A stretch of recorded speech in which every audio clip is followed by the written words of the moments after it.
Hey guys, Arik here, and this is my friend and teacher, kinesiology teacher, Madonna.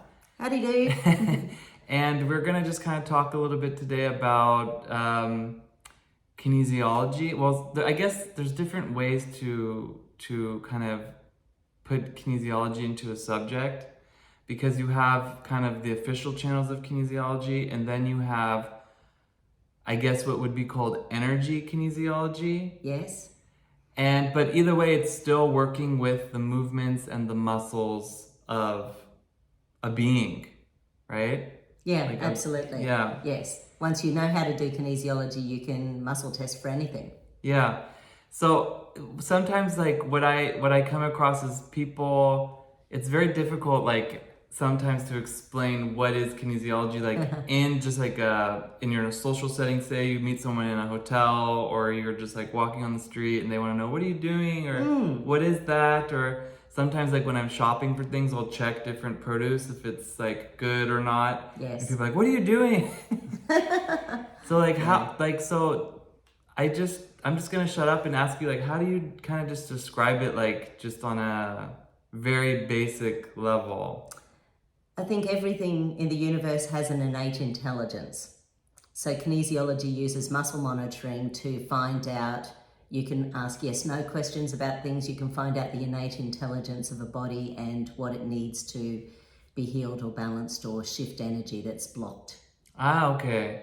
So you can gather information and then you can shift it. Yes, absolutely. Yeah, that's totally what I do when Yeah. I'm working with kinesiology. And I love it so much because it's like, as you guys know, I'm an astrologer, work with astrology. So it's like, how do you like work astrology and kinesiology? Well, I first found out about kinesiology, I guess, in 2002, 2003, after my big surgery, my big episode. Like I started to find different healers, and I went to this one chiropractor who turned out to be like a protege of Dr. Alan Berdahl, who was Oh one of yes, the... I've got a couple of his books. Yeah, absolutely. He was like one of Amazing. the founding fathers of like the whole kinesiology movement, which started in the States and then kind of went everywhere. Yes. From there, which is funny because it's not that popular in the States now. It's kind of more popular, I think, also in Australia, where well, you on are. my YouTube channel, people are always saying, do you know anyone in Michigan? Do you know anyone in New York State? Do you know anyone here? Yeah, absolutely. And and then it's really interesting for me because there was like all these muscle testing where you could gather all this information about things that like a medical test just couldn't do. Absolutely. And yes. I guess it's kind of like you either believe it or you don't. Well, until someone gets on the table. Until someone gets on the table. Talk about your experience with that, yeah. So just recently, in my kinesiology foundations class, I had a doctor on the table, and he had never really had any good kinesiology before. I think people had practiced on him, but he had no knowledge about it or understanding. So he wasn't really keen, but he offered to do it to me as a favor. So it was very interesting. The further and further we got into it, the more he understood about kinesiology, the more he now believes that it's the center of medicine. Yeah. That, with that you can go from anywhere. And he's just thinking like a doctor. For example, with things like disease states, how do you know which vitamins and minerals to prescribe? How do you know which drugs are going to be beneficial for a client or negatively impact on a client? How do you know what doses to give them? How do you know if someone is having problems because of an anesthetic from 20 years ago? So these are the sort of things you can really start finding out. But yeah, I loved it when we first started working. Actually, even till the 13th session, he was exactly the same. When something would lock and then I'd just ask a question, then it would unlock, he would get the giggles. Yeah. Because it's so ridiculous how quickly you can access information in the body. So that's absolutely how it works. Like when you can't, but how can we like explain how that works? Because I do this all the time. I have the same experience until you get them on the table and they're like, whoa. It is definitely a thing you have to try yourself to understand it. Yes. But then like in a session, like for me, as you know, like what you just said, lock, unlock. Yes. It's as simple as that. Yes. And meridians, so energy flows in the body. There's a meridian for each organ system. Yep. So the meridians flow in a specific direction. Then there are muscles that relate to each meridian. Yeah. And therefore, if a muscle locks or unlocks with that meridian, it tells us whether the polarity is flowing in the correct direction or in the opposite direction. That's right. So it's like following that trace. Yes. Seeing like where it's leading us. And the best thing is, it doesn't take long to shift something. So if you've got, say, a lung meridian that's out, you can just run that lung meridian a few times and muscles will magically lock afterwards. It really is bizarre and very, very cool. It is bizarre. You definitely have to have an open mind. Yes. But then you see how it's working. And so I've studied a lot of kinesiology schools, so many different books and systems, but what I really just love about your method and what I learned from you is how to kind of, okay, you have that foundation, yes, but then how do you actually use it? Like there's a big difference from going from like the study into the application yes. of kinesiology. So I think one of the things that my Kinesiology Foundation students have asked me lots over the last couple of months is, yes, but how do you integrate that? Say if someone comes in with tumours, or if someone comes in with asthma, or if someone comes in with a sore leg, what do you do there? And the best thing is with all of those, that everything starts with stress. So if you're dealing with the stress, you're going to be getting some shift in energy. Everything, if your structural balance is out of whack in your body, that's going to be affecting every organ and hormone system in your body as well. So if you can get people back into balance. So I do a lot of structural balancing in the Kinesiology Foundations as well. A lot of hypertonic muscles, so muscles that are hyperactive and muscles that are hypoactive. So ones that are too tight and others that are too relaxed. Right. So I do a lot of that. And once you get those things into balance, many health issues start to improve. Yeah, because the vessel then, like the body, the vessel is then realigned to the proper flow of energy. That's right. And then the body can just, if it has the proper alignment, then it can just take care of itself. And everything affects everything. Yeah. So if we have a bad night's sleep, and the next day we just can't get back on top of it. Or if you have a huge stress and you go out and you get really drunk and eat too much sugar and bad food, and you don't do something to bring that energy back down to balance, then an inflammatory meal can increase inflammation for up to 42 days. My goodness. So if we're not doing things on a regular basis, whether it's meditation, whether it's switching points with kinesiology, whether it's taking some supplements that help to, ground us, whether or not it's using essential oils or flower essences. I don't know how people thrive and survive on the planet without these things. I think they just kind of zombie through. Yeah. Like, because the parasite was the first organism, like the amoeba, like the amoeba, and it's all just about survival and just kind of, maybe it's not intelligence, or it's some kind of intelligence. But I think I totally agree. What I also like what you said is how kinesiology, or how your doctor friend said, it's like the center of medicine. Or like, I agree with this in the sense also that with kinesiology, I feel that we can advance like every industry. Yeah. And that you can use it to like, is this on or is this off? Like certain decisions, or like, do you ever use it for like choices? Yeah, right. Absolutely. So how does that work? Just share with us how you... Funnily enough, my doctor friend recently. Yeah. So he was going over to New Zealand, and I put into circuit as the goal for the answers, whether they were going to be yes or no. Was it going to be for the highest good of all involved? That's right. And was it going to increase his cellular energy and spiritual energy, or was it going to be something that was detrimental to him? So because of that, he chose not to do a couple of things while he was in New Zealand. He extended time in New Zealand where he was going to be speaking at a conference with 800 people, and it changed who he was going to meet up with. Yeah. So there were some people that were absolutely not going to be for the best of all involved, and it certainly wasn't going to be good for him as a human being. Yeah.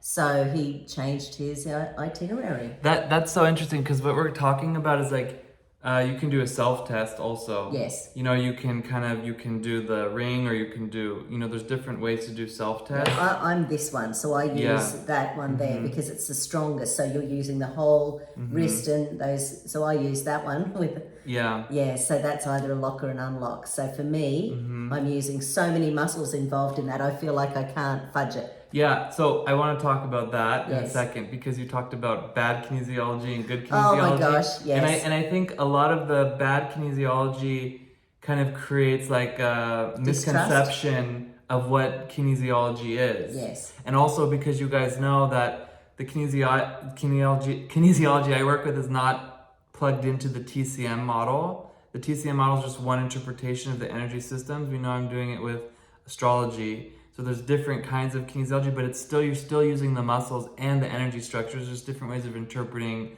those archetypes. So, but still, in spite of that, you can encounter I don't want to say like a charlatan. I was going to say dodgy.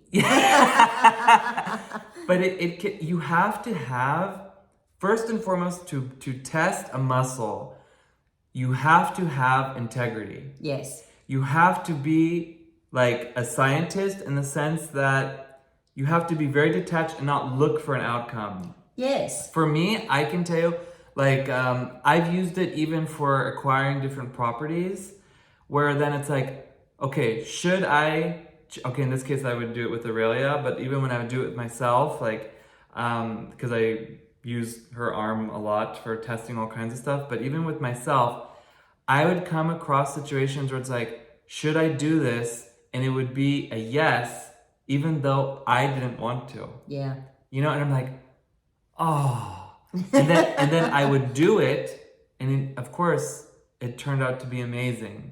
But sometimes it always doesn't agree with what we think is going on. So so you have to be like a scientist, but then as a healer, you also have the empathy. Yes. So of course, when you're doing it for choices, there's no empathy other than with your own bias. But when you're doing it like on a person, you have to be detached, but also connected to like the situation that you're working with the person. So it's almost like you have to have this double thing going on. Like, don't you agree with that? 100%. Yeah. And my brother's a doctor as well. So when I started studying kinesiology, he of course thought this was the wackiest thing I'd done to date. And it's been very interesting over the years because he can't deny it. Right. Oh, really? Because he can't deny it. Well, you can't deny that it works. Well, we have been in pubs having a few glasses of wine, and he has asked me to do little balances on him. So in the pub, I have just done stuff on his chakras and things will unlock, and I'll go, woo, and next thing it'll be locking, and he's the same as Dr. David Nixon. He would just laugh his head off, right, thinking it was hilarious, right, yeah, because he can't deny it. No, well, because doctors, they're trained to be. They have to turn off that empathy. Yes. They're trained in bedside very manner. Good at it. They're trained in good bedside manner, but you don't feel anything with it. It's like they're just okay. They say the right things, but there's no energy behind it. They have to be turned off, especially surgeons, because you cannot be feeling emotions when you're making incision. No, absolutely which I understand. Not. Yeah. But also as a kinesiologist, technically, we need to have that also. Yeah. But a good kinesiologist, which I think, you are definitely like that, is like you can turn it off, but then you also you're aware of the emotions that are also there, because you have to be human.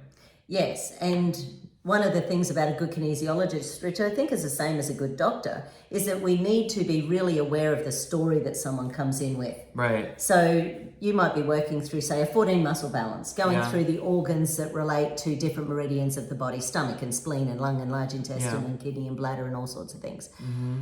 But then if someone has told you that they get reflux or they get constipation or they had a trip to India, and everything's been bad since then. When you get to a certain organ, if you remember that, You could ask the large intestine about parasites, or ask in relation to the vaccines we needed to have before traveling overseas. Yeah. So you can ask specific organs and systems of the body different things depending on that client. 100%. Because you can't ask everyone about everything. No. There's not enough time. No. But the more you pay attention to those little stories, they're nuggets of gold that people give us. Yeah. Even though we might be thinking they're rabbiting on, especially initially when we're just starting and we're focused so much on the muscle monitoring. Yeah. The more you get good at the muscle monitoring, the more the nuggets really allow us to go down pathways in people's balances. Yeah. And then that's when people think you're magic. Yeah, I've noticed. Because they go, I can't believe you asked me that. Yeah, I've noticed that also about when you work. It's like, and I do that too because it's you really want to listen, and that I agree. That's what makes a good doctor or a good practitioner is someone who listens, like really listening. Yeah. You know, and not just because so many times, I don't know how many times this happened to me or maybe some of you guys. It's like you're telling a doctor a situation and they're like, no, that can't be possible. Oh, yes. I mean, an example is people who are overweight. Yeah. Doctors have that pure belief system, energy in, energy out, nothing else exists with weight. Wow. So they don't take into account a sluggish thyroid. They don't take into account if your body is running on adrenaline all the time and therefore Protecting cortisol, itself, and therefore the body is laying down fat. Yeah. They don't take into account if our body mass index is over 30. Yeah. Once it's over 30, we're releasing at least 32 inflammatory hormones all day, every day. And then the body lays down fat to store the hormones. So, they have such basic, limited beliefs about things. And then so going into just energy healers I think if you're an energy healer, you should use kinesiology because go ahead. I don't trust a naturopath unless they use kinesiology. Right. So when I used to have a big clinic, every single kinesiologist who would come in, I would teach them every naturopath, I would teach them kinesiology if they didn't have it. I agree with that. It's really important. But then also, like, how would you describe like bad kinesiology? Okay. You know? So there's several things that can go on with bad kinesiology. One of them, which is a really basic one, is that this is the direction of a muscle test. Yeah. So I know people who do this. So they go into the joint. Oh, Lordy. And then they go down. Oh, my goodness. So it's like they're going, nope, nope, nope, nope, yes, yes, no, no. And I have felt that with so many practice over the years, and I have no faith in their kinesi. Wow. Now, part of me likes to believe, if I'm giving them the benefit of the doubt, that maybe they have some intuitive or energetic connection that potentially is, but nonetheless, it's a bad muscle test. Well, it's not a test then. No, it's not. It's not a test. It's a manipulation. It's a manipulation. Yeah. And this is, I think, what it's really about, because I think when we're studying so much and maybe we run the risk of kind of being know-it-alls, that then we want to, like the doctor, we want to have the result that then we know that we can work with. Yeah, okay. I hadn't really thought about that. But it's even like when I'm doing my little skippy arm, which you're very good at. I love that one. Yes, a little skippy arm, it's literally only a tiny little movement with the brachioradialis. That's because I do hundreds and hundreds of tests, I don't know, every 5 minutes, it's very handy to whip through a whole bunch of information. Yeah. And with that one, sometimes I'll be holding a chakra over here and I'll be muscle testing something else simultaneously because I can do two things at once. Yeah. And then something will unlock and I'll have to go back and I'll think, oh, what was that list I was doing through? I'll have to go through my little hierarchy because I do it so much by rote these days that then I'll go back through and then I'll go, oh, there was an unlock there. Yes. And I've missed it because it was going lock, lock, lock, unlock, lock. But part of my subconscious went, hang on, there was an unlock there. You need a lot of practice for that. Yes. And I remember when I was first learning kinesiology, the instructor said to me, like, it takes a lot of time and practice to get really good at it. And that is true, but I think it particularly has to do with being like objective so that you can do all these, also multitask. Yes. So that's kind of like you're just like a machine, but then you are in control of the machine, and then you can like check with like what's going on with the person or even animal or whoever you're working with, like what's going on with that. And also to what the point you said, like about people being intuitively connected, it's like Aurelia, for example, she's very like tuned in and stuff.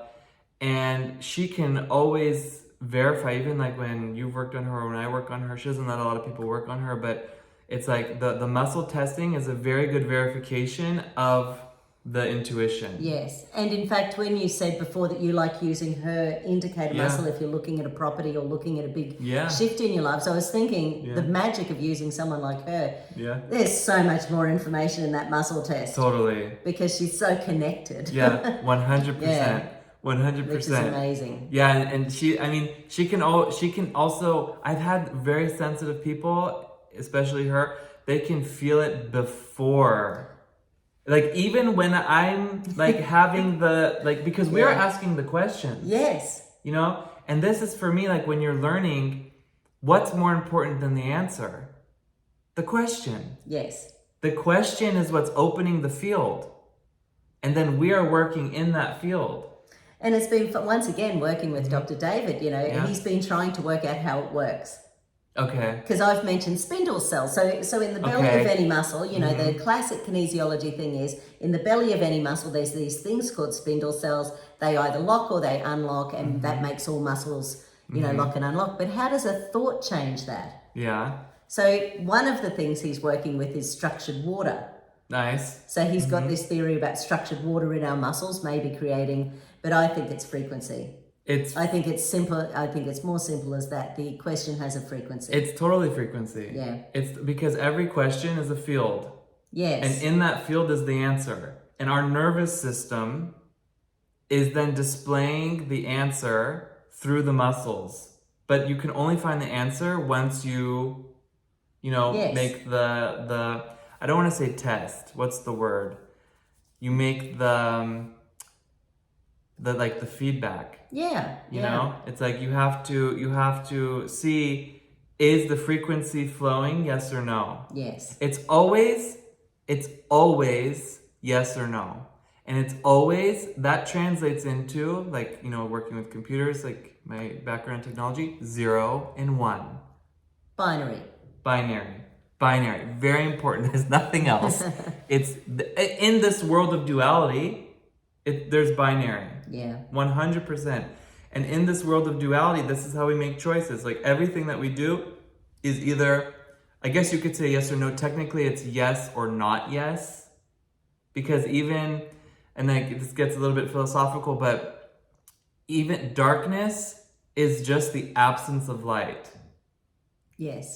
Darkness doesn't really exist. It's just the absence of light. So what I think is also so interesting in kinesiology, and I also, you've come across that also, it's like, it's holding, but it's not that, it could be a little bit stronger. Yeah. Yes. So there's different degrees of how much frequency, how much truth exists in that question. Yes. And I did a balance on Arik last night, and one of the things, and I can't even remember what it was because, a lot of muscle testing. Yeah. But something was just a fraction, it just didn't feel quite right to me. That's right. We asked an extra little bit of that question, next thing it fell apart. That's right. Yeah. That's right. And so the question opens up that journey, that field, and because our bodies are interfaces from the spiritual to the physical. Yes. But I think when we get too fixated on the body, then we're like the doctor. Yeah, exactly. Because it's like the solution is not always there, because there are also lifestyle changes. We call them lifestyle changes, but really they're technically field changes. We have to make changes in our field. Yeah. There's an awesome guy called Dr. Tennant, and I think everyone should have a look at his YouTube page. Good. Yeah. And he has one of them, which was from this year, so now from about 4 months ago. He was talking about the charge that's in our muscles that feeds the polarity in our meridians. There you go. That feeds the organs on the meridians. Yep. So if the charge in our muscles isn't high enough, then it messes with the polarity in our meridians, and the organs don't get enough energy and therefore oxygen. There you go.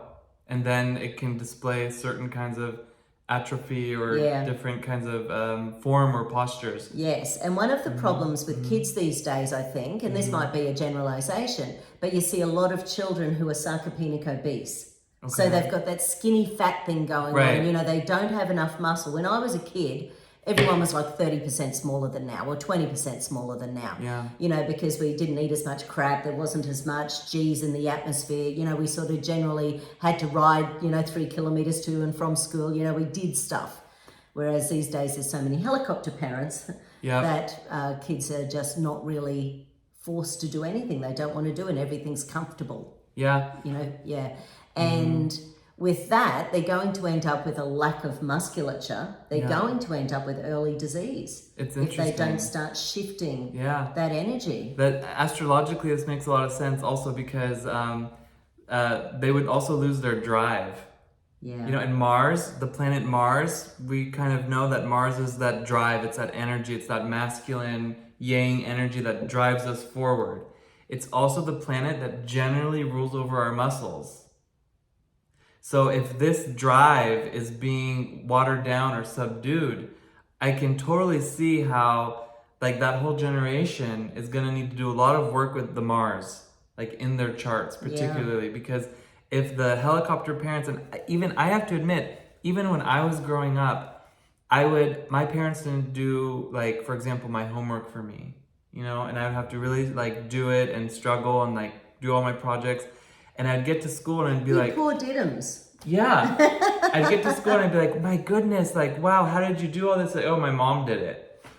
And I was like, whoa. I didn't know that was a thing. It's a total thing. Right. My mom did it for me, and I was just like, and at the moment, of course, it's like, I was like, wow, that's like, how can I compete with that also? Like, just as a child, like, I don't have all the resources as a parent. Yeah.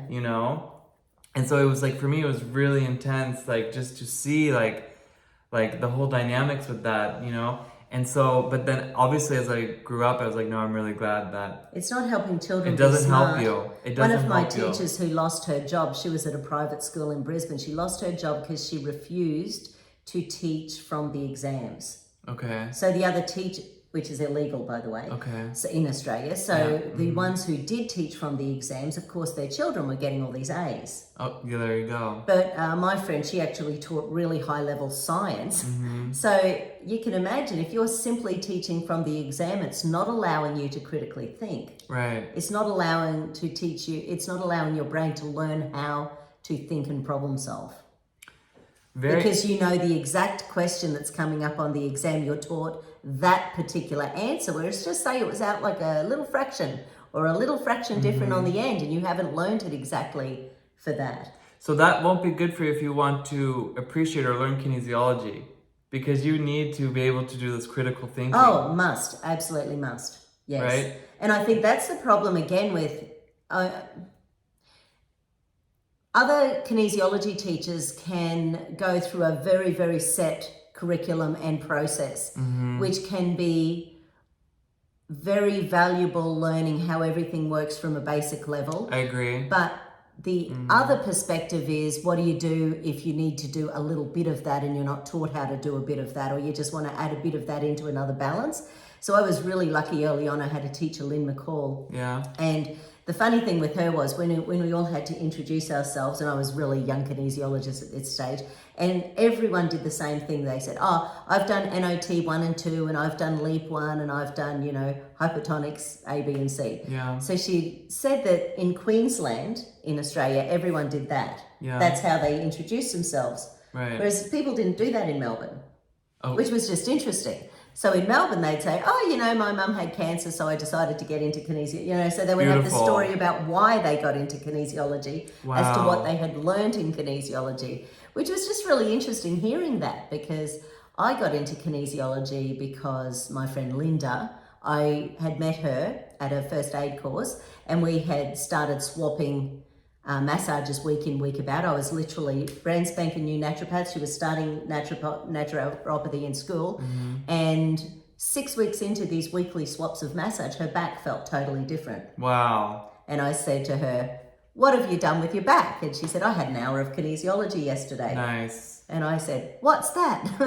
Oh, very good. So 6 weeks later, we were both booked into a kinesiology course. Yeah. And because she had really literal, lots of brain integration issues. She could not do left or right. She had really bad 3D vision. so she couldn't tell how far away something was. So really fun playing pool with her. Oh, because she had no yeah. idea where the ball was or where the stick was. It's Oh my hilarious. goodness, yeah. So lots of fun. But it can help with the movements. Yes. Like, yeah. Yeah, so we both started studying, and our aim was structural kinesiology with NOT and brain physiology with LEAP. So in my signature system, there's a lot of those tools. Definitely. Yeah. It's really cool and amazing because I agree that sometimes it gets a little bit rigid. Yeah, and it doesn't need to be. And it doesn't need to be, but it's good to know, but it's also can become its own obstacle. Yes, and the people I've had in my foundations course, some of them have been kinesiologists for 5, 6, 7 years and have no confidence because of the way they've been taught.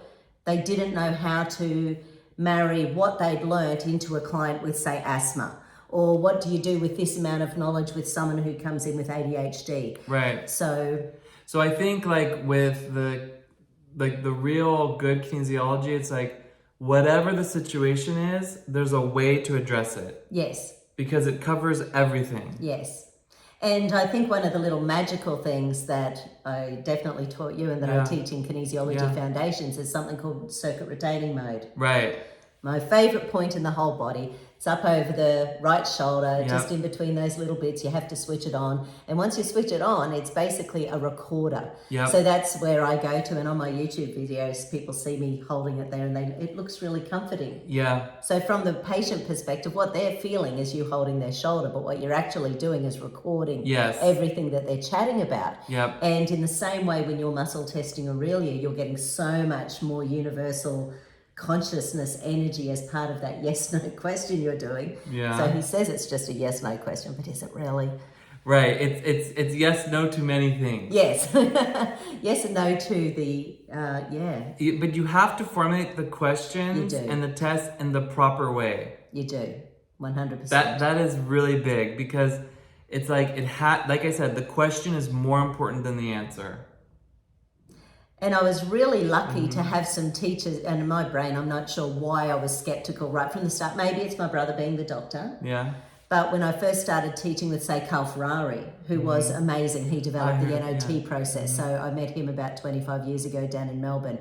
And he was this big, strong Italian-American who was a bit arrogant, which is fine. Nothing wrong with that. Yeah. But, he'd been doing it all for 45, 50 years by that stage. Yeah, he knows what he's doing, And he said, no, once you've done it, you've done it. And I thought, I wonder if that's true. Yeah. So my friend Linda and I, we just asked a few things of my body things that she heard. So once again, that intuition, that paying attention, the listening as the practitioner. She asked about a couple of things that had happened to me in teenage years, and sure enough, those things fell apart. So therefore, my brain went, right, so you need to do it in relation to something. Right, you have to. Yeah, and what's really cool about that, I haven't told you this story yet. Yeah. Mm-hmm. One of the guys in my foundations course who's done it twice now, he's in Florida in America, and he's been a Chinese medicine practitioner for 36 years, and he studied NOT, neural organizational technique. Mm-hmm. So as I'm doing some of the training in foundations, we're chatting about NOT. Oh, no, we're not. We're chatting about the way that I do things. And one of the things I say regularly is in relation to stress, or in relation to buying this property in Milan, or in relation to buying this property in Rome, and then asking a yes-no question. Mm-hmm. And he said to me, that in relation to, and then where did that come from? And I said, and then I told him the story about NOT. Mm-hmm. So I actually wrote an article in our little local kinesiology thing, 25 years ago about in relation to. And I was the first person to do it, apparently. Wow, that's amazing. And then it became part of the NOT curriculum. Because when Ernesto learnt it, it was just in there. Amazing. And he said, so you're the one who made that up? And I said, well, I think so, because my teacher told me to write about it because he'd never done it. I actually, I remember I did, like, you taught me also how to do that. Yeah. And then it's so cool. I heard of it in one of the classes I did. Like, people were just talking about that. Yeah. And they were like, oh, we can just use that. And I think Jackie was also like, she was like, it's a good way to do that. And she, I wasn't really like paying 100% attention to it, but it's like, that's what I always do now. It's really important. Yeah. It's part of structuring the question. Yes. Because we're interdependent. So it is yes, no, but you have to apply it, you have to set it up in the right way. Yeah. you know, because it's many things, it's multi-layered. Yeah. So that made me very proud that he had. I have to say one more thing before we finish, but that's also what I really think is cool about you, because a lot of times healers or people who kind of figure things out or invent things then get very possessive about it. Like they want to like they want to, you know, own it, and Yeah. you know, like you have to, and Well, you just kind of like gave that, yeah. you know. And another one that someone mentioned that they'd heard maybe over in England was minus all supplements, minus all medication. Oh, that's a good one. Yeah. Which once again I developed that because I kept saying, well, what if these things are in the body? They go, well, it doesn't matter. And I go, no, but you need to get it down to the base level. Yep. So I always sort of also go minus all supplements, minus all medication before I start. So we're at the lowest spot we can be. And then also it's interesting because you can modify things. Like I also, like with the heart and like, okay, brain, okay, heart, I added the liver. I felt you doing that yesterday, and I thought, I wonder what he's doing there. Yeah, because it's really important for like, it's the three. Okay, so you have like every electron, not electron, but every force has three sides. You know, like it has the positive, the negative, and then the filament. Okay. You know, and the liver feeds different energies to the heart. You know, so the liver is like the lowest like energy of the heart and the brain. So I put in the three to ask like the three different energy centers, what do we think about this? Because you have the brain, the intellect, the heart, you know, like the emotions and the fire, and then the liver, which is kind of like the animal, the body, like what's going on down there. So I put all three in there. Nice. Yeah, and so it gives me like a bigger picture. So yeah, you noticed that. I wanted to tell you. No, I know. I thought, So I was going to ask you about that. Yeah, well, now you know. So anyhow, we always, you know, whenever we get together, we have a lot to talk about. So we wanted to just kind of record it and share it with you guys. And I wanted to kind of try to help clarify a little bit of, you know, what it is that I'm doing when you work with me, or you see me doing things, or, you know, if you're working with Madonna or something like that, because it's really an amazing tool that we have in this time that we're living in, and it's something that, you know, is really important, even if you don't use it to navigate your life, but if you're having it being used on you, it doesn't matter. It's all amazing. It's all really helpful either way. It is. So, all right. If you have any questions, comments, DMs, messages, however, find us all over the all over the net. Yeah, all over the net. Okay, ciao. Ciao.